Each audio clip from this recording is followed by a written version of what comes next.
So what is up mga paps, welcome back. For today's video, tuturukan po sa inyo paano nga ba mag full verify ng GCash account gamit lamang ang inyong digital national ID.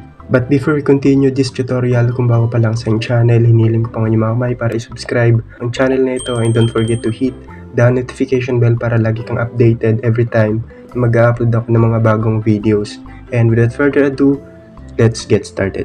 So ito nga po yung second account ko sa GCash. Ngayon bala ko siyang i-full verify gamit lamang ang aking digital national ID. So ngayon ituturo ko din sa inyo kung paano siya gawin.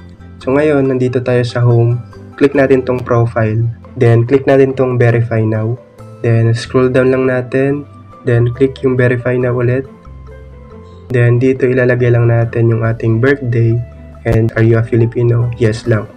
Then dito birthday natin, lagay lang natin. Nauna yung year, second is yung month, and last is yung day.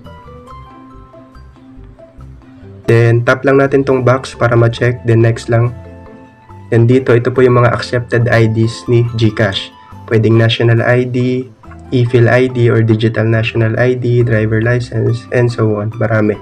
Ngayon, gamitin natin yung ating digital national ID. Then, confirm lang natin. Then, scan lang natin yung ating digital national ID. So, make sure na malinaw. Yung front muna, then yung back. So, para makita yung back, click mo lang tong national ID mo, then scan mo ulit. Make sure na malinaw. And yung border is dapat nakasakto. Then, after ma-scan yung ID, sa face scan naman tayo. So, okay lang natin. Then, make sure na maayos tayo sa camera. Next lang. Please look at camera. Please blink. Okay, blink your eyes. Then, okay na. Then, okay lang natin yan. Nagpa-process.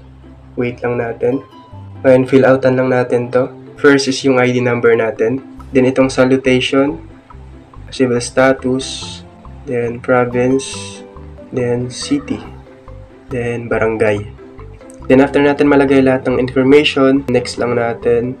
Then, review information. So, reviewin muna natin to bago natin i-confirm. So, pag all goods na, confirm na natin.